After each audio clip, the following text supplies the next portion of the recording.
ನನಗೆ ಒಳ್ಳೆ ಯಾವಾಗಲೂ ನಮಗೆಲ್ಲ ಒಳ್ಳೇದು ಬಯಸುವಂಥ ಮತ್ತೊಬ್ಬ ಅವ್ರನ್ನ ಏನಂತ ಕರೀಲಿ ಅಂದರೆ ಅವ್ರು ನನಗೆ ಯಾವಾಗಲೂ ಒಂದು ವಾರಿಯರ್ ಥರ ಕಾಣ್ತಾರೆ, ಅಂದರೆ ರೆಡಿ ಬಾ ಅನ್ನೋ ಥರ. ಸೊ ಹಂಗಾಗಿ ನಾನು ಅವ್ರನ್ನ ತುಂಬ ಖುಷಿ ಪಡ್ತೀನಿ. ಅದರದೇ ಪ್ರೊಡ್ಯೂಸರ್, ಅದರದೇ ಸಿನಿಮಾನ ಇಷ್ಟಪಡೋರನ್ನ ಹೊರತುಪಡಿಸಿ ಅವ್ರದ್ದೊಂದು ಇದೇ ನಂಗೆ ತುಂಬ ಇಷ್ಟ. ಅವ್ರ ಮಾತಾಗಲಿ, ಅವ್ರ ಗತ್ತಾಗಲಿ, ಅವ್ರ ನೇರ ನುಡಿ ಆಗಲಿ, ಅದು ನನಗೆ ತುಂಬ ಇಷ್ಟ ಆಗುತ್ತೆ. ಆಮೇಲೆ ನಮ್ಮ ಆನೇಕಲ್ ಸುತ್ತಮುತ್ತ ಇರುವಂಥ ಒಬ್ಬ ಒಳ್ಳೆ ಮನಸ್ಸಿನ ಸಮಾಜ ಸೇವೆ ಮಾಡಬೇಕು ಅಂತ ಪಣ ತೊಗೊಂಡು ನಿಂತಿರೋ ಉಮಾಪತಿ ಸರ್ಗೆ ತುಂಬ ಸ್ವಾಗತ ಸರ್. ಸೊ ಹಾಗೆ ನಿಮ್ಮಿಂದನೇ ಮಾತು ಎಂಡ್ ಮಾಡ್ತೀನಿ. ಈಗ ನಿಮಗೆ ವೆಯ್ಟ್ ಮಾಡ್ತಾ ಇದ್ದೀನಿ.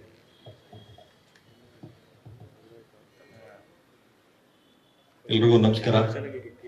ದುನಿಯಾ ವಿಜಯ್ ಸರ್ ಅಂದ್ರೆ ನನ್ನ ಪ್ರಕಾರ ಫಿನಿಕ್ಸ್ ಇದ್ದಂಗೆ.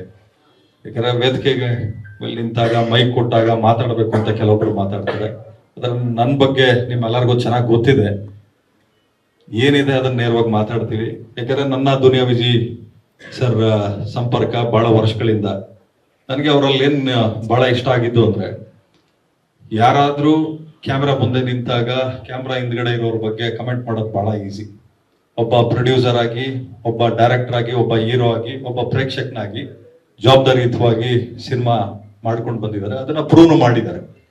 ಎಲ್ಲರೂ ಹೇಳ್ತಾರೆ ಎಲ್ಲಾ ಕೆಲಸ ಎಲ್ಲಾರು ಕೆಲವು ಮಾಡಕ್ಕಾಗಲ್ಲ ಅಂತ. ಮನ್ಸಿದ್ರೆ ಸಾಕು, ಯಾವ ಕೆಲಸ ಬೇಕಾದ್ರೂ ಮಾಡ್ಬೋದು ಅಂತ. ಮಾತಾಡೋರು ಮಾತಾಡ್ತಾ ಇರ್ಲಿ, ಕಾಲೆಳೆಯೋರು ಎಳಿತಾ ಇರ್ಲಿ, ಬದುಕೋರು ನಾವು ಎಲ್ಲಿದ್ರು ಬದುಕೆ ತೋರಿಸ್ತೀವಿ ಅನ್ನೋದಕ್ಕೆ ಒಂದು ನಿದರ್ಶನ ನಮ್ಮ ದುನಿಯಾ ವಿಜಯ್ ಸರ್.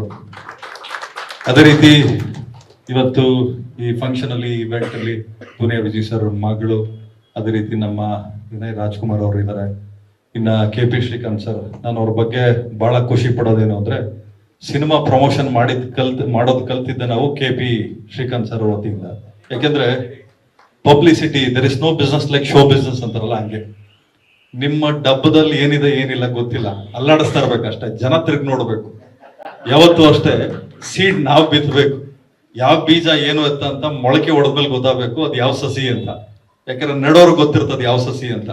ಆ ವಿಚಾರದಲ್ಲಿ ನಾನು KP ಶ್ರೀಕಾಂತ್ ಸರ್ಗೆ ನಾನು ಬಹಳ ಗೌರವಿಸ್ತೀನಿ. ಅದೇ ರೀತಿ ನಮ್ಮ ಗೆಳೆಯರು ನೀನಾಸಂ ಸತೀಶ್ ಅವರು, ಮತ್ತೆ ಮಾಸ್ಟರ್ ಇದ್ದಾರೆ.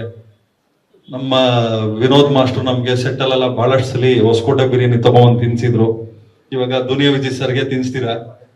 ಅದೇ ರೀತಿ ಇನ್ನ ಅನೇಕ ಸರ್, ನಾನ್ ನಿಮ್ಗೆ ಬಹಳ ಇಷ್ಟಪಡ್ತೀನಿ ನಿಮ್ಮ ಆಕ್ಟಿಂಗು. ಮತ್ತೆ ನಮ್ಮ ಮಾಸ್ತಿ ಕನ್ನಡದ ಆಸ್ತಿ ವೇದಿಕೆ ಮೇಲೆ ಇದ್ದಾರೆ. ಇನ್ನು ಮಾಧ್ಯಮದವರು ಬೇಕಾದಷ್ಟು ಜನ ಇಲ್ಲಿ ಇದೀರಿ. ಇವಾಗ ಫೋನಲ್ಲಿ ಬರ್ಬೇಕಾದ್ರೆ ಕೆಲವೊಬ್ರು ಮಾತಾಡ್ತಾ ಇದ್ರು, ಸರ್ ಒಳ್ಳೆ ಅಡ್ಮಿನಿಸ್ಟ್ರೇಷನ್ ಮಾಡುವಂತ ಏನೋ ನಮ್ಮ ಚೇಂಬರ್ ಅಲ್ಲಿ ಒಂದಷ್ಟು ಜನ ಕೂತಿದ್ದಾರೆ, ಎಲ್ಲ ಒಂದು ರೂಲ್ಸ್ ರೆಗ್ಯುಲೇಷನ್ಸ್ ತರ್ತಾ ಇದ್ದಾರೆ, ಸ್ಟಾರ್ ರೇಟಿಂಗ್ ಯಾರಿಗೂ ಕೊಡೋಂಗಿಲ್ಲ ಅಂತ ಹೇಳಿ. ಸೊ ಒಂದು ಸಿನಿಮಾ ಮಾಡ್ಬೇಕಾದ್ರೆ ಎಷ್ಟು ಕಷ್ಟ ಇರ್ತದೆ. ಒಂದು ಸಿನಿಮಾನ ನಿಲ್ಸ್ಕೊಂಡು ಥಿಯೇಟರ್ ಅಲ್ಲಿ ಉಳಿಸ್ಕೊಂಡು ಎಕ್ಸಿಬಿಟರ್ ಡಿಸ್ಟ್ರಿಬ್ಯೂಟರ್ ಹತ್ರ ದುಡ್ಡು ವಸೂಲಿ ಮಾಡ್ಕೊಂಡು ಬರೋ ಅಷ್ಟೊತ್ತಿಗೆ ಪ್ರೊಡ್ಯೂಸರು ಮುಕ್ಕಾಲ್ ಭಾಗ ಸತ್ತೋಗಿರ್ತಾನೆ. ಯಾಕಂದ್ರೆ ಇವತ್ತೇನಾದ್ರೂ ಇಂಡಸ್ಟ್ರಿ ಬದುಕಿದೆ ಅಂತ ಆದ್ರೆ, ಇದು ಒಂದು ಟೀಮ್ ಅಂತ ಇದ್ದಾಗ ಮಾತ್ರ ಇಂಡಸ್ಟ್ರಿ ಬದುಕೋಕ್ ಸಾಧ್ಯ. ಒಬ್ಬರಿಂದ ಇಂಡಸ್ಟ್ರಿ ಅಲ್ಲ, ಯಾರು ಹೇಳೋಂಗಿಲ್ಲ, ಇಂಥವ್ರು ಇಲ್ಲ ಅಂದ್ರೆ ಸಿನಿಮಾ ಓಡಲ್ಲ ಅಂತಲ್ಲ. ಬೇಕಾದಷ್ಟು ಸಿನಿಮಾ ದುನಿಯಾ ವಿಜಯ್ ಸರ್ ಇವತ್ತು ಡೈರೆಕ್ಷನ್ ಮಾಡಿ, ಸಲಗ ಇರ್ಬೋದು, ಭೀಮಾ ಇರ್ಬೋದು, ಪ್ರೂವ್ ಮಾಡಿ ತೋರಿಸಿದಾರಲ್ಲ. ಸೊ ಅದು ಒಂದು ದೊಡ್ಡ ನಿದರ್ಶನ. ಇಲ್ಲಿ ಯಾರಿಗೋಸ್ಕರ ಅಂತಾನು ಇಂಡಸ್ಟ್ರಿನ ಗ್ರಾಂಟೆಡ್ ಆಗಿ ತಗೊಳಂಗಿಲ್ಲ. ಇಂಡಸ್ಟ್ರಿ ಇವ್ರದ್ದು, ಇಂಥ ವರ್ಗದ್ದು ಅಂತ ಹೇಳಿ. ಒಂದು ಸಿನಿಮಾ, ಒಂದು ನಮ್ಮ ಸಿನಿಮಾದ ಒಂದು ಬೆಸ್ಟ್ ಪಾರ್ಟ್ ಏನು ಅಂದ್ರೆ, ಯಾವ ಜಾತಿ ಜನಾಂಗ ಯಾವ್ದು ಇಲ್ಲಿ ವರ್ಕ್ ಆಗಲ್ಲ. ಒಂದೇ ಜಾತಿ, ಸಿನಿಮಾ ಜಾತಿ ಅಷ್ಟೇ. ಯಾವ ಜಾತಿ ಕಲಾವಿದರ ಜಾತಿ, ಯಾವ ಜಾತಿ ನಿರ್ಮಾಪಕರ ಜಾತಿ, ಯಾವ ಜಾತಿ ಟೆಕ್ನಿಷಿಯನ್ ಜಾತಿ ಅನ್ನೋದು ಅಷ್ಟೇ. ಬಹಳ ಖುಷಿ ಆಗ್ತದೆ. ಯಾಕೆಂದ್ರೆ ಅನೇಕ ನಮ್ಮ ಇಲ್ಲೇ ಇದಾರಲ್ಲ, ನಮ್ಮ ಕನಕ್ಪುರ ರೋಡ್ ಕಿಂಗ್ ಅಂತಾನೆ ಹೇಳ್ಬೋದು. ಯಾಕಂದ್ರೆ ನಮ್ ಜಮೀನ್ ಅಲ್ಲಿದೆ. ಎಲ್ಲಿ ಅಂದ್ರೆ ನಮ್ಮ ಇವ್ರು ಇದಾರಲ್ಲಪ್ಪ, ಯೋಗೇಶ್ ಅವರು, ಅವ್ರ ತಂದೆಯವ್ರ ಜಾಗ ಇದೆಯಲ್ಲ ಅಲ್ಲಿ ಅಂತಾರೆ. ನಮ್ದು ಏನೇ ಜಾಗ ಇರ್ಲಿ, ಎತ್ತನ ಇರ್ಲಿ, ಅಂದ್ರೆ ಒಬ್ಬ ಆರ್ಟಿಸ್ಟ್ ಅಂತ ಆದ್ರೆ ಆರ್ಟಿಸ್ಟ್ಗೆ ಕೊಡುವಂತ ಗೌರವ ಅದು. ಯಾಕೆಂದ್ರೆ ಸರಸ್ವತಿ ಪುತ್ರರು ಅಂತ ಎಲ್ಲಾರನ್ನೂ ಕರೆಯಲ್ಲ. ಅದೇ ರೀತಿ ಕಲಾವಿದ್ರು ಅಂತ ಬಂದಾಗ ಎಲ್ಲಾರು ಗೌರವಿಸ್ತಾರೆ. ಅದನ್ನ ಉಳಿಸ್ಕೊಂಡು ಬೆಳೆಸ್ಕೊಂಡು ಹೋಗೋದು ಬಹಳ ದೊಡ್ಡ ಜವಾಬ್ದಾರಿ ಆಗಿರ್ತದೆ. ಈ ಸಿನಿಮಾಕ್ಕೆ ನಮ್ ಸಹಕಾರ ಇರ್ತದೆ. ಸಿಟಿ ಲೈಟ್ಸ್ ಸಿನಿಮಾ ಒಳ್ಳೇದಾಗ್ಲಿ. ಲೈಟ್ಸ್ ಅಂತ ಏನಕ್ಕೆ ಇಟ್ಟಿದ್ದಾರೆ ಗೊತ್ತಿಲ್ಲ, ಸಿಗರೆಟ್ ಅಲ್ಲಿ ಲೈಟ್ಸ್ ಕೇಳ್ತಾ ಇದೀವಿ, ಇವಾಗ ಸಿಟಿ ಲೈಟ್ಸ್ ಅಂತ ಇದೆ. ಅದೇ ರೀತಿ ನಮ್ಮ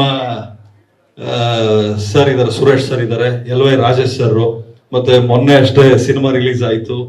ಅವ್ರ ಸಿನಿಮಾನು ಬಹಳ ಚೆನ್ನಾಗಿ ಓಡಿದೆ.